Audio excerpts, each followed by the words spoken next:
Erwin Fitriansyah, pimretbola.com, Bolanet, pengamat sepak bola. Wah banyak deh pokoknya banyak. Senior kita di dunia perbolaan. Itu aja, nggak banyak kok. Selamat datang di podcast Merdeka. Assalamualaikum. Ini kita kolaborasi lagi, merdeka.com dan bola.com, Bolanet. Yes. Ya Mas Erwin. Siap. Kita akan ngobrolin pertandingan tanggal 5 Juni, pertandingan krusial, pertandingan besar buat timnas Indonesia. Ya. Karena akan menghadapi Cina dan harus menang. Ya. Kita harus yakin menang karena potensi untuk playoff ya Mas ya. Melaju ke babak keempat. Oh ya, melaju babak keempat. Dan tapi kemarin itu ada peluang bisa lolos sih, tapi persentasenya kecil. Nah, kita pengen ngomong sebelum masuk ke peluang, tapi kita lihat dulu dong komposisi pemain saat ini karena kan baru-barunya juga banyak. Ada Stefano Lillipali masuk lagi, ada Beckham Putra, Egy Maulana yang dipanggil lagi, dan ada 5 pemain kunci yang tidak bisa main karena cedera dan akumulasi kartu. Kira-kira Mas Erwin bagaimana melihat peluang Indonesia nanti dengan komposisi pemain yang ada saat ini? Belum ada 12 pemain yang 11 pemain yang yang ditentu starternya. Ya. Tapi kalau dari nama-nama yang baru ini, kita mulai dari situ dulu deh. Nama-nama baru pemain Indonesia yang akhirnya masuk lagi ke timnas. Bung Erwin melihatnya seperti apa nih potensinya nih? Waktu selesai lawan Bahrain itu kan udah ketahuan bahwa yang nggak bisa main karena akumulasi kartu adalah nomor 1 Martin Pas, penjaga gawang. Nomor 2 adalah Marcelino Marceng. Ya, Marceng. Ya. Pemanggilan pemain terutama ketika Marcelino nggak main itu ya, nggak bisa main. Itu memang sudah kelihatan ini yang disiapkan untuk menggantikan Marceng gitu ya. Salah satunya adalah Stefano Lillipali gitu. Lillipali itu sebenarnya kan usianya juga sudah cukup senior, veteran ya. Sudah 35 tahun gitu. Sudah kalau dari normalnya pemain bola gitu itu udah masa turun gitu. Tapi peran dari Vano ini bisa menjadi krusial karena sekali lagi posisinya itu ya memang paling pas untuk menggantikan Marceng. Pengalamannya ya dengan usia segitu ya pengalamannya tentu dibutuhkan gitu ya. Dia juga performanya juga cukup oke bersama Borneo FC di kompetisi liga.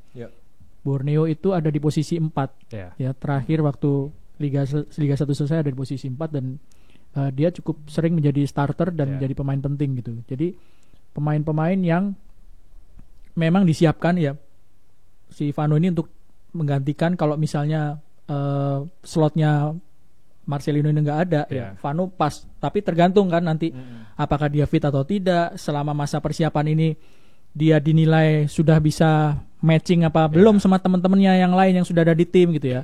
Kalau ini bicara soal Vano. Tapi seharusnya lebih cepat sih karena Vano juga kan alumni Belanda lah gitu kan. Bahasanya nyambung lah ya. Bahasanya seharusnya nyambung. Ya. Walaupun memang udah lama nggak ketemu aja kayaknya. Jadi ajang reuni juga nih buat Vano. Ya, dan kalau untuk pemain-pemain baru lainnya gitu, saya pikir Patrick Kluivert dan para asistennya itu cukup fair gitu ya, cukup fair dan punya waktu memang ya setelah Indonesia lawan Bahrain itu waktunya cukup panjang untuk mengamati ya pemain-pemain yang bermain di Liga 1. Ya, bedanya waktu mau ngadapin Australia sama Bahrain itu waktunya nggak terlalu panjang. Terlalu mepet. Ya, mungkin kan sekitar hanya hitungan minggu lah ya, nggak sampai bulan gitu. Jadi pemain yang kembali dipanggil seperti Vano, terus ada Sayuri Brothers. Sayuri Brothers ini juga cukup baru lah ya, meskipun salah satunya sudah pernah gitu memperkuat timnas. Egy. Ya, terus Beckham. Ada Beckham. Itu pemain-pemain yang memang performanya lagi bagus di Liga 1 kemarin gitu ya. Vano di peringkat 4. Terus Egy sama Septian Bagaskara Dewa United itu ada di peringkat 2. Sayuri Brothers Maluku United itu ada di peringkat 3. Dan top 5 semua kayaknya. Iya. Jadi memang ada kejelian, ada pintu yang dibuka oleh Coach Patrick dan para asistennya untuk pemain yang berkompetisi di Liga 1 gitu ya. Komunikasinya mulai terbuka berarti. Paling tidak kesempatan itu dibuka ya sama Coach Patrick gitu. Karena sekali lagi kompetisi itu memang harusnya menjadi kawah candra di muka dari timnas gitu. Outputnya pemain yang bermain di kompetisi itu harusnya ada di timnas Ya. gitu.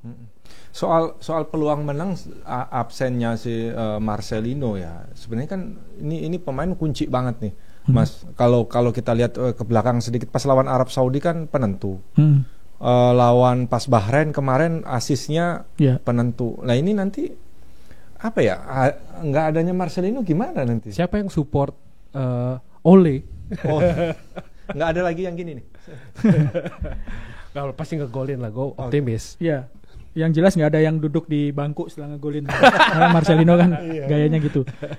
Di posisi Marcelino ya kemarin-kemarin itu kan dia dipasangnya di belakangnya striker. Iya. Itu selain Vano, Egy juga bisa main di situ. Egy Maulana Fikri. Oke. Kalau misalnya diposisikan di situ dia juga bisa. Karena di klubnya juga selain juga bisa main di sayap, dua-duanya juga bisa main di sayap kiri kanan dan juga bisa di belakangnya striker. Jadi Vano sama Egy ini pemain yang kalau di dulu main game itu nggak Championship Manager nggak atau Football Manager itu versatile gitu. Iya. Jadi bisa dimainkan di beberapa posisi dan ini pemain yang tipikal memang disukai sama pelatih gitu karena nggak cuman matok di satu posisi aja gitu. Jadi kalau pertanyaannya kira-kira gimana? Pasti ada perbedaan karena yang main beda gitu kan ya. Iya. Marcelino nggak main gitu. Tapi dengan pengalamannya Vano dengan Egy ini top scorer untuk pemain lokal di Liga 1. Egy. Iya, Iya. dia 12 gol. Iya. Jadi dengan modal seperti itu ya mudah-mudahan sih bisa gitu ya mengisi kekosongan yang ditinggalkan oleh Marceng. Ya seharusnya PR-nya Egy hanya bagaimana biar lebih cepat klop aja dengan tim yang ada karena dia kan baru join lagi ke Iya. timnas. Iya. Tapi secara kemampuan, secara mental dia sudah masuk di usia senior. Ya. Seharusnya dia lebih cepat sih adaptasinya kan. Ya, dan modalnya gini, kalau Egy itu kan meskipun nggak selalu menjadi pemain starter, ketika dia punya pengalaman bermain di Eropa, Ya. ya. Waktu Oh, itu dia oke. pernah bermain di kompetisi di negara-negara Eropa gitu ya, di beberapa negara. Jadi di level junior pun juga Egy itu juga menjadi andalan gitu. Waktu main di U20, waktu main di level U23 gitu. Rising star lah pada di Iya era kan, itu. Egy Kellogg Egy Kellogg 9. 99 gitu. Egy Kellogg 99. Jadi Tapi, dia iya. punya modal dan ya berharapnya itu bisa dijadikan sesuatu yang positif sekarang ini. Jadi prediksinya kalau ngomongin soal di barisan depan lah, lini depan ini nanti nggak adanya Marceng itu berarti Ole di support si Rafael Struijk itu, terus belakangnya si ya kalau nggak Vano, Egy ya. Oke. Kalau di kirinya Rafael gitu ya, di belakangnya kan Ole ini kalau nggak cedera, sakit gitu, Ya. hampir pasti jadi starter lah ya. Ya, ujung Dengan tombak lah. dengan dua pertandingan kemarin dia Terakhir ya. selalu cetak gol gitu, lawan Australia cetak gol, lawan Bahrain cetak gol. Ya kalau nggak sakit atau cedera dia starter. Ya. Di belakangnya kan biasanya kan pakai 3 ya. Di sayap kiri Rafael bisa di situ, Dean James juga bisa di situ. Terus di belakangnya dia Marceng nggak ada Vano di situ, ada Egy juga di situ. Jadi pemain-pemain yang terutama di belakangnya Ole ini sih yang cukup menentukan ya. Karena kan nggak adanya Marceng itu Iya, ya supportnya cukup itu pengaruh ya. sih. Iya. Iya. Kemarin Rafael juga jadi sorotan tuh. Katanya badannya tambah keker. biasanya disebut si Klemer kan. El Klemer, sebutannya El Klemer. El Klemer. Itu kan kemarin agak bodinya jadi sorotan itu. Nanti karena gini, kenapa saya bilang Rafael Struijk jadi sorotan itu kan karena sebelumnya juga jarang dimainkan di klub. Ya kan. Nah, itu nanti gimana nanti pas persiapan untuk di timnas sendiri gitu. Tapi kemarin nongol tiba-tiba badannya keker. Ya. Yakin nanti performanya gimana, Mas?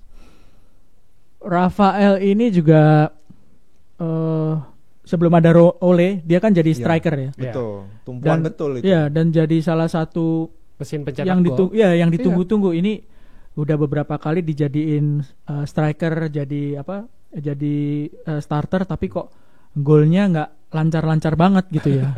Jadi memang posisi naturalnya dia bukan di striker sebetulnya gitu, ada di sayap kiri gitu. Dia lebih familiar di posisi sayap kiri. Nah masalahnya dia di Brisbane kan nggak selalu menjadi starter gitu ya.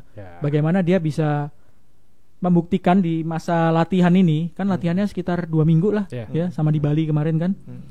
Bagaimana dia bisa membuktikan menit bermain yang nggak terlalu banyak, tapi dia bisa ngeblend di tim ini ketika latihan dan bisa mendapatkan tempat sebagai starter gitu. Karena gini, waktu Patrick Kluivert datang pertama ke Indonesia, konvers di hotel di Senayan di Mulia, dia bilang salah satu pertimbangan untuk memanggil pemain adalah menit bermain di klub gitu. Nah ini jadi PR gitu ya, yang dipertanyakan kan tentu bisa saja dipertanyakan, ini Rafael nggak terlalu banyak menit bermainnya di klub, kok dipanggil? Belum kalau kita ngomong Nathan Choaon itu lebih sedikit lagi menit bermainnya, tapi tetap dipanggil tetap dipanggil gitu sama Coach Patrick. Jadi ada beban kalau misalnya dia dijadikan starter gitu ya. Di sisi lain dia juga punya kesempatan untuk membuktikan bahwa menit bermain yang nggak banyak nggak ngaruh kalau di timnasnya bagus gitu.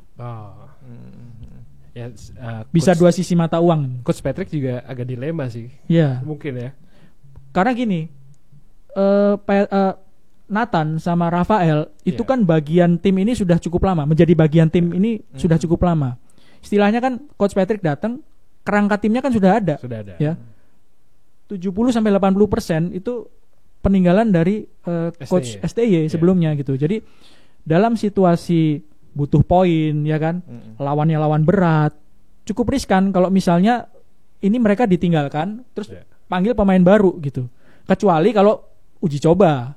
Lain cerita. Masih bisa otak-atik. Iya, bebannya jauh lebih dibandingkan dengan sekarang gitu. Ya karena 2 pertandingan terakhir, karena kenapa kita soal penyerang lini depan ini jadi sorotan dulu kan Mas. Di terakhir itu pas lawan Australia kita dibantai 5-1, hanya 1 cetak gol karena Ole gitu. Yang terakhir sama Bahrain di tuan rumah menang 1-0 juga karena golnya Ole. Waktu lawan Bahrain itu kan ada beberapa kesempatan yang harusnya gol. Dari Marceng sendiri yang bolanya ke atas, sampai jadi gimmick di medsos tuh.